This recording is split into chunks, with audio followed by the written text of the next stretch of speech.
The National Broadcasting Company presents Joel McCrea in Tales of the Texas Rangers. Tonight, transcribed from Hollywood, another authentic reenactment of a case from the files of the Texas Rangers.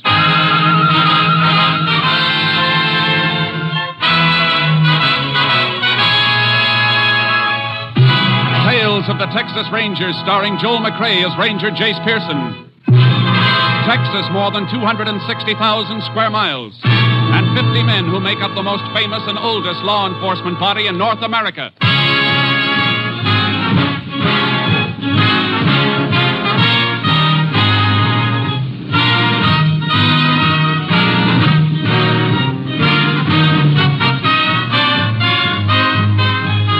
Now, from the files of the Texas Rangers come these stories based on fact.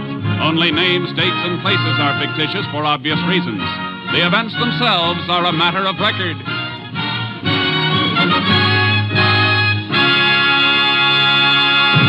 Case for tonight, The Devil's Share.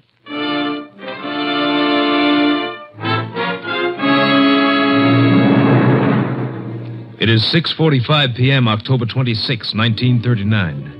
Frank Whalen, a dirt farmer, is sitting down to his simple evening meal when the door to the kitchen opens and his brother, Jeff Whalen, comes in. Well, howdy, Jeff. Thought you was going to spend a couple of weeks up at Big D. So I changed my mind, come back. Any law against that? Didn't say there was. Yeah, just fixing to eat. I'll get your plate. Stop playing big brother. If I want to eat, I can rustle my own grub. You can call that fatback and beans grub. What's the matter with you anyhow, Jeff? Nothing. Just leave me alone. You've been acting like this for quite a spell. Thought taking a trip would do you some good. Jeff, why'd you come back? I met Luther Riggs up in Big D. He told me you and Ma Jan was fixing to get married. Oh. So that's it. Why didn't you tell me? Because of the way you've been acting. I was going to tell you when you come back. You should have had a talk with me, Frank. Ma Jan used to be my girl, remember? Used to be, ain't now, Jeff. Maybe you should ask me a few things about Ma Jan. Maybe there's a couple of things you ought to know. Anything I want to know about Ma Jan, she'll tell me herself. As far as you're concerned, ain't nothing to tell. No, huh? You ought to learn a little about women, Frank. You might learn a lot if you didn't spend so many days looking at the rear end of a mule, so many nights poking your nose into that Bible of yours. If it's hurt me any, I reckon I'll find out when judgment comes. Meantime, I ain't taking your word for it. Meantime, you ain't bringing Ma Jan here either. Or maybe you're forgetting it. I'm half owner of this farm. You'll never prove it by anything you grew here. The law says I'm half owner with or without growing anything. You want to bring a wife here, you better buy me out. You can have my share for $2,000 and good riddance. Jeff, you got yourself a deal. I'll give you $800 cash in the morning and notes for the rest. You give me $2,000 cash in the morning. I ain't got that kind of money, and you know it. Who do you think you're kidding? You had a good crop. You got that much in the bank right now. Yeah, I got it. And almost half of it belongs to old Uncle Joe for working on shares. Work you wouldn't raise a hand to do. I don't care about you or Uncle Joe. Let him wait, not me. Jeff, get this. And get it straight. Uncle Joe is going to get every nickel that's coming to him whenever and however he wants it. He's worked for it. Okay, Frank. I just guess you and me and Ma Jan gonna live here like one big happy family. Maybe Ma Jan will like that more than you think. You... Jeff, if you wasn't my brother... I'll get your money for you, somehow. I'll get it and you can clear out. I wouldn't have Ma Jan around dirt like you for $1 million. Oh, she used to be mighty fond of dirt like me. Jeff, shut up, I tell you! Don't say nothing else, Jeff. Don't open your mouth. It's only remembering when we was kids together and the memory of Ma and Pa that's keeping me from beating you. That's just too bad, Frank. Because I ain't like you. Memories don't bother me at all. You ain't gonna do anything to me, Frank. And I'm gonna get what I want, and I'm gonna get it all now, including Ma Jan. Jeff! Put that bread knife back on the table. I took a knife to you once before, Frank. Pa stopped me that time. But Pa ain't around anymore. Give me that knife, Jeff! Joe! Take it! Oh! Bet you sure wish Pa was here this time.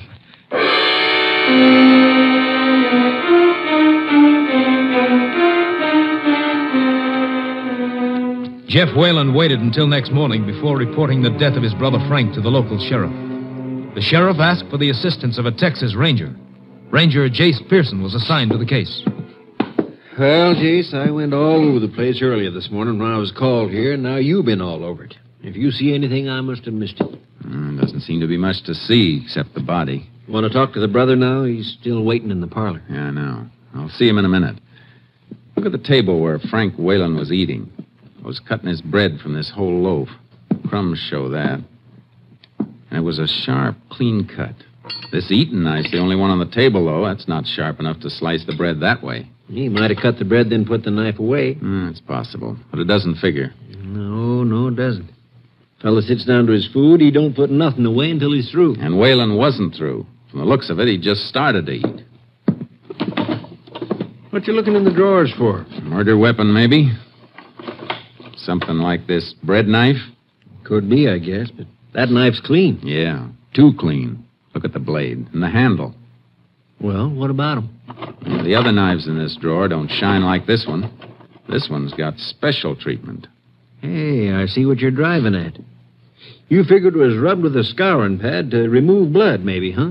That's something we'll have to find out, but it's worth a bet. It's been cleaned up too well to help us any, though. We might as well put it back in the drawer. Seems like that knife's the only thing we got to go on, Jace. And we're not even sure of that. I know. We better have a talk with Whalen's brother right now. Sure, but Jeff won't be able to help much. Why not? He just got back from Dallas early this morning. Called me as soon as he found the body. Oh, I didn't know that. Well, we might as well see him anyhow. Marjan Galt's in the parlor with him, Jace. Oh, who's she? And Marjan and Frank Whalen was fixing to get married.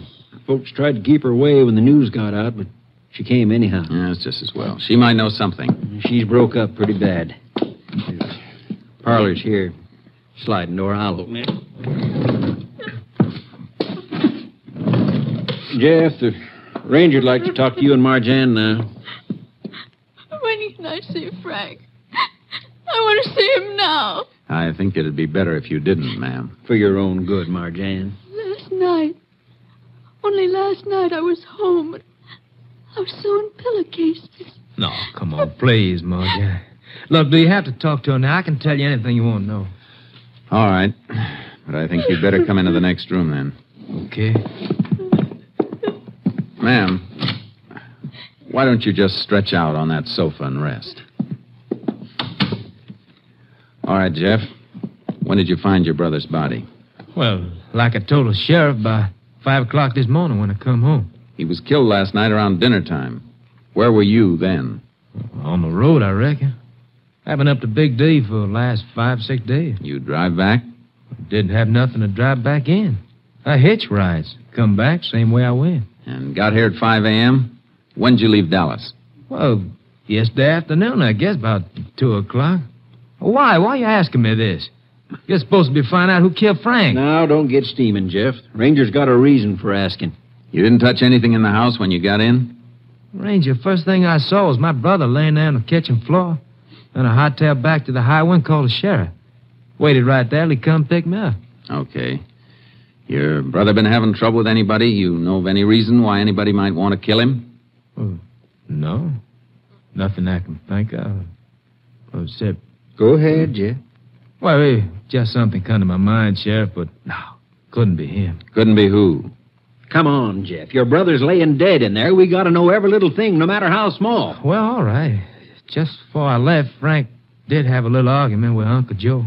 Uncle Joe? Who's he? Old sharecropper. Been working a good piece of this farm for Frank. What was the argument between him and Frank? Well, old Joe claimed that Frank owed him some money from the crop.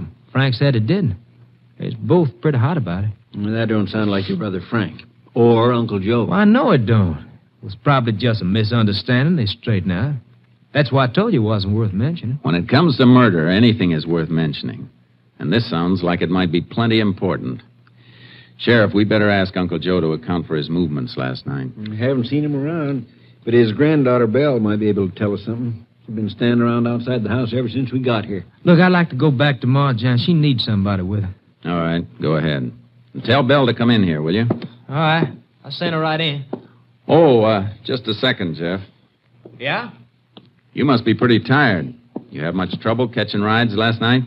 Well, I got one long ride in a truck. Oh, you know who owned the truck or anything about the driver? No. No, I didn't talk to the driver much. I slept most of the time. I think it was out of state truck. Well, truckers usually don't like sleeping rider beside them on a night haul. Well, this fellow let me sleep on a shelf up in back of the cab. Oh, I see. All right. Send Bell in. Okay.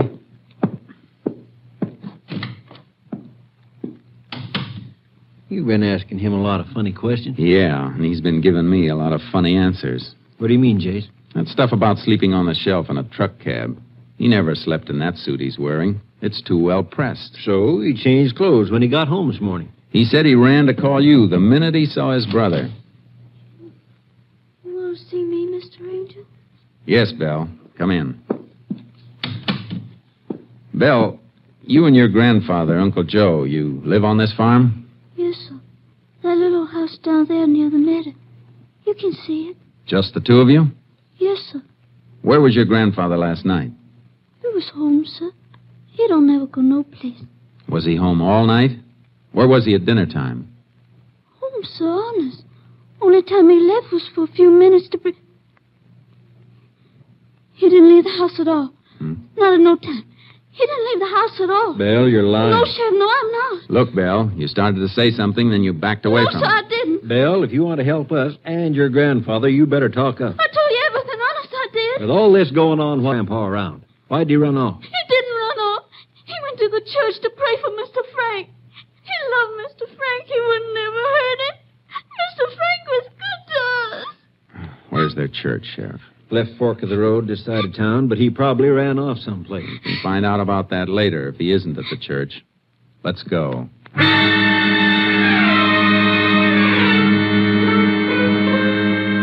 Uncle Joe was at his church, all right. We saw him kneeling in the dim light when we opened the door. Sheriff beckoned to him, and he came out into the sunlight. Tears were streaming down his face. I was just saying the prayers for Mr. Frank, Sheriff. I didn't know you'd be needing me for anything, sir. Where were you at dinner time last night, Uncle Joe? Why are you asking me that, Mr. Sheriff? Just answer the question, Uncle Joe. You can't be figuring that I killed Mr. Frank, is you? We just want to know where you were. I never hurt Mr. Frank. He's the best man I ever knew. Why, he's even helping me so as I could buy my own strip of land and my own mule. Uncle Joe, I want an answer. And tell the truth. Belle already tried to lie for you. Begging your pardon, Mr. Sheriff, but don't nobody never have to lie for me, sir. The truth ain't never hurt me. I ain't never hurt the truth. Well, you'd better tell the truth. Just a minute, Sheriff. Uncle Joe, did you leave your house at supper time yesterday? Yes, sir, Mr. Ranger. I did. Where'd you go? To Mr. Frank's house, sir, like I did every evening, to bring him some of Belle's fresh bread for his supper. Uncle Joe, I better tell you right now that anything you say from here on can be used against you. Used against me for what, sir? Ain't nothing I'm ashamed to tell. How long did you stay there? Mr. Frank was cooking him some food. I just stayed long enough to leave the bread and to fix up with him to meet him Friday at the bank so he could give me the money. What money? What was mine from working on shares. Are you saying Frank Whalen was holding money of yours? You had an argument about whether or not he owed you that money, didn't you? Mr. Frank and me ain't never had no argument, sir. He was my good friend. Hey, Jace, here comes one of my deputies, Ben Sloan. I thought he and the other boys were beating around the farm. You know, they might have found something. Howdy, Ben. Howdy, Sheriff. What's that you got wrapped in that newspaper? This. Well, how bloody nice. Where'd you get it? Reckon old Uncle Joe here could tell you as well as I can. We found it in the weeds, out behind his shack on Whalen's farm.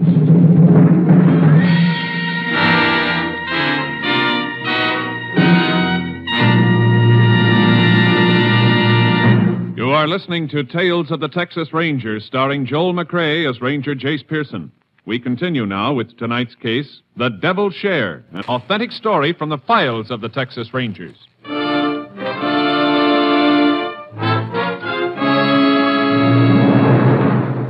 Uncle Joe stared at the blood-stained knife the deputy had found behind his house. The stare was a look of recognition. You ever seen this knife before, Uncle Joe? Come on, answer me. You know we've seen it before, Sheriff. Can tell just by looking at him. How about it, Uncle Joe? Yes, sir, Mr. Ranger. It's mine. It's just an old whittling knife. But I never used that or nothing else on Mr. Frank. Uncle Joe, you're under arrest for the murder of Frank Whalen. Mr. Sheriff, I'm telling you here, outside of God's own house, I never done it. Think maybe you better deputize a few more men, Sheriff.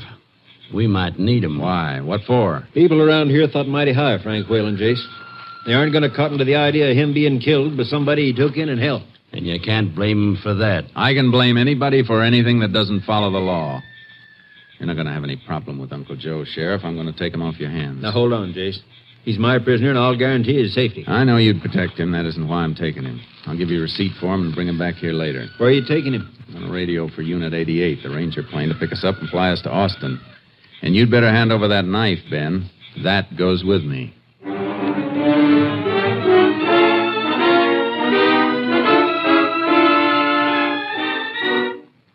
I put through my call to Camp Mabry, Austin, and the Ranger plane picked us up at the nearest airfield.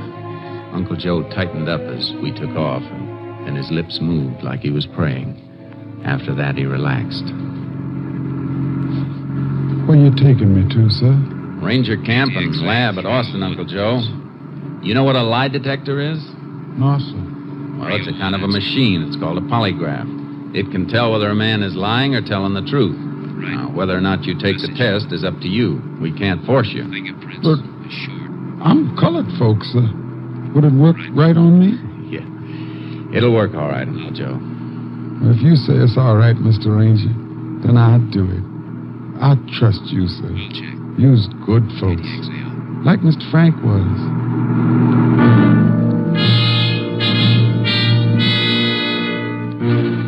We landed at Camp Mabry. I dropped the blood-stained knife at the lab and then took Uncle Joe upstairs to the polygraph room. He wavered a little when we seated him in the chair and fixed the bands to measure his blood pressure, pulse, and respiration. Sir, this chair... This ain't no electric chair, is it? Now, don't worry. It won't hurt you, Uncle Joe. We're ready to go, Jace. Okay. I'll be waiting in the next office. Now, no matter what I ask you, Uncle Joe, I want you to answer yes or no. That's all, understand? Yes, sir. Is your name Uncle Joe? Yes, sir. Is Belle your granddaughter? Yes, sir. Do you go to church? Yes, sir.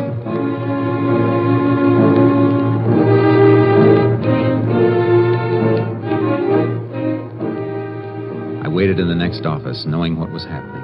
The technician would go through the list of questions, the simple, harmless questions that would register truthful reaction on the graph. And then he'd start to hit the questions that mattered. The questions about Frank Whalen. Yes, sir. Did you have an argument with him about money? No, sir. Did you use a knife on him? No, sir. Did you kill Frank Whalen? No, sir. Was the knife with the blood on it yours? Yes, sir. Do you know how the blood got on it? No, sir. Is that the truth, so help you God? Yes, sir. Well, that's all, I guess. Now, you just stay put, Uncle Joe. I'll take those things off you in a minute. Yes. We're all finished, Jace. Good. What was the reaction? Looks like he's telling the truth, Jace, all the way down the line. Even about not having an argument with Frank Whalen over money? According to the graph, no argument. He wasn't lying. Good, because that means somebody else was lying. I'm going to take him back to... Just a second, Jace. Kenny speaking. Yeah. I'll tell him. He'll be right down. And that was the lab on that knife you brought in. Yeah, they typed the blood? It isn't human blood, Jace. It's chicken blood.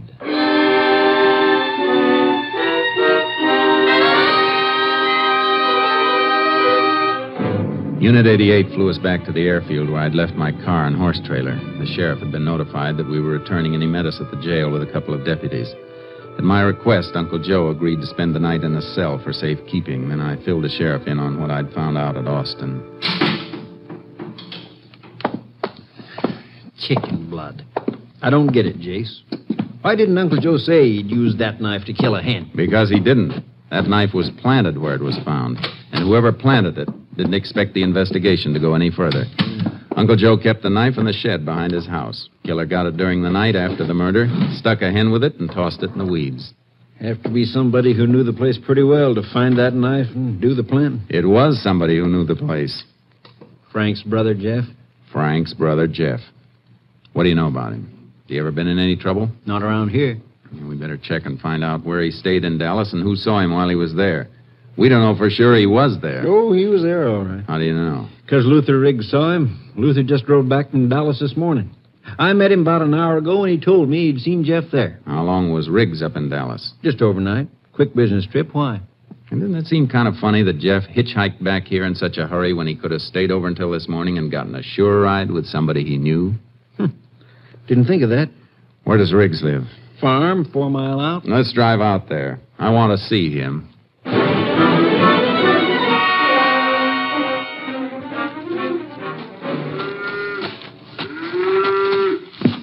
howdy, Sheriff. Come out to give me a hand with my milking? No, thanks. Let go of that cow for a minute, Luther. I want you to meet Ranger Pearson. Well, sure thing. Howdy. Howdy. The sheriff tells me you met Jeff Whalen up in Dallas yesterday. Yeah, that's right. When? I reckon it was just about 9 o'clock a.m. I'd been driving most of the night to get there. Stopped for a red light, and there was Jeff just fixing to cross the street. You talked to him at all? Sure. Told him to hop in, and I'd take him wherever he was going. He said he was just drifting around, so we went and had some breakfast together. Did he tell you he was heading back for home? Not right off, he didn't. Sounded first like he was planning to spend quite a while in Big D. Didn't say nothing about coming home until after I told him that Marjan's folks had told me that Marjan and Frank was getting ready to set the date. You mean he didn't know his brother was going to get married? Didn't seem to. Matter of fact, now that you mention it, he looked right upset when I brought it up. Maybe it was because of Frank not telling him. Or maybe it was because... Maybe it was what? Go ahead. I think I can answer that one, Jace. Marjan and Jeff used to walk out together about a year ago. Then Marjan sort of broke off with him. Took up with Frank later. That's right, Ranger. But Jeff never looked like it bothered him none. The way a man looks doesn't have anything to do with what goes on inside of him. Thanks for your help, Riggs. Come on, Sheriff. You're welcome. Yeah, looks like we dug up a motive, Jace. Yeah, but we need evidence to go with it. Jeff left Dallas a lot earlier than he told us he did. Not much chance of digging up anybody who gave him a lift, I guess. I'd say no chance at all. There's something else we can look for, though. What's that? Remember my saying that his clothes didn't look like he'd slept in them or driven a long way in them? Yeah, I do. The only reason he'd have changed clothes would be because the things he'd been wearing might have gotten blood on them. Well, I'm not saying you're wrong, Jace, but we combed that house. There wasn't nothing there. No. But they'll be on the farm someplace. What makes you think so? Jeff couldn't risk being seen around any place last night. Any move he'd make would have to be on foot. He had no other way. So it's a good bet he stuck close by the farm until he called you this morning. I got my horse in the trailer. We'll pick up one for you and take another look around.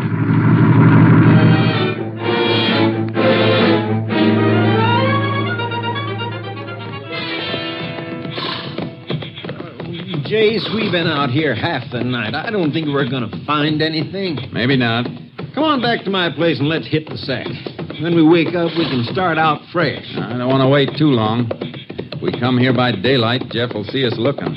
Well, I'm beat. Can't we just go into the trees over yonder and rest a while? Yeah, I guess so. It'll be dawn in about 2 hours. We can move faster then with a little light. Good. Come on, boy, over at the tree. We'll all take a breather. Come on, Sharky.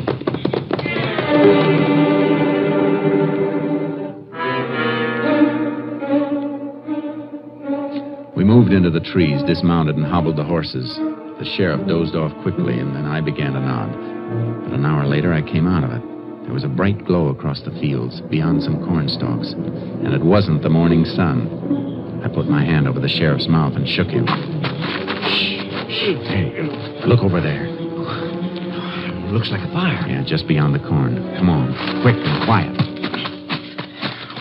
What do you think it is? Jeff Whalen, burning those clothes we've been looking for. We ran for the cornfield, and when we got into it, the light rustle of the morning wind in the stalks covered our approach. Came to the edge of the field and saw him, Jeff Whalen, dumping kerosene on a pile of smoldering cloth. Look, Jace. Those boards in that hole.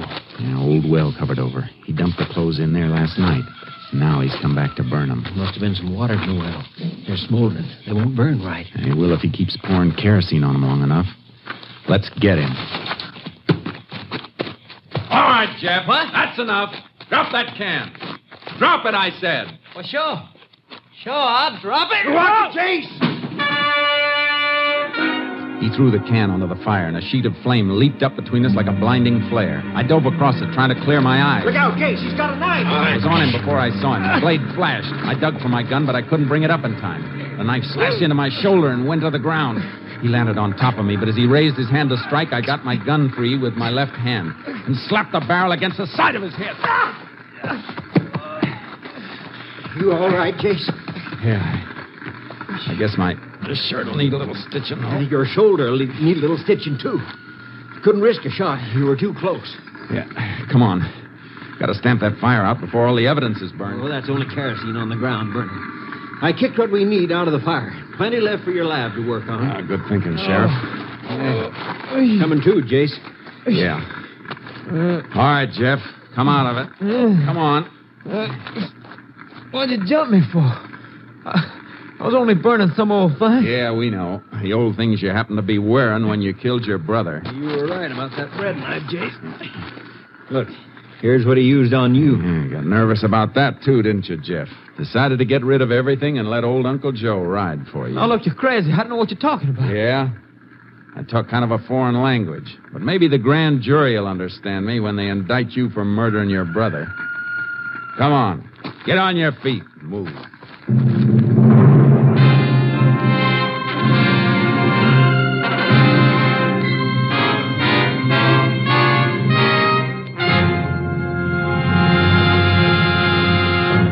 Jeff Whalen was tried and convicted for the brutal knife murder of his brother Frank. On August 2nd, 1940, at Huntsville Penitentiary, he died in the electric chair.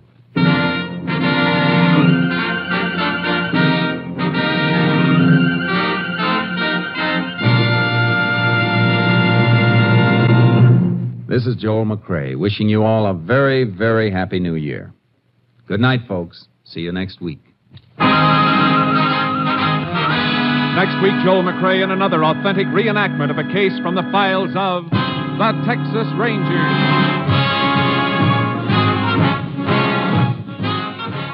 Joel McCrae is currently seen starring in the Universal International Technicolor production Saddle Tramp. Tonight's cast included Tony Barrett, Tom McKee, Parley Bear, Peggy Weber, Roy Glenn, Wilms Herbert, and Rye Billsbury.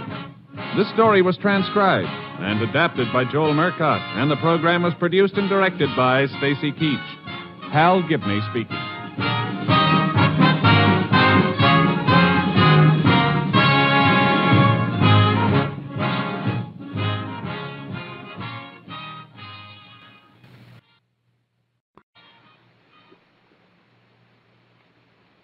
NBC wishes you a season of good cheer, a brighter new tomorrow and a happier new year. Stay tuned for the $64 question. Tomorrow, remember the Cotton Bowl game on NBC.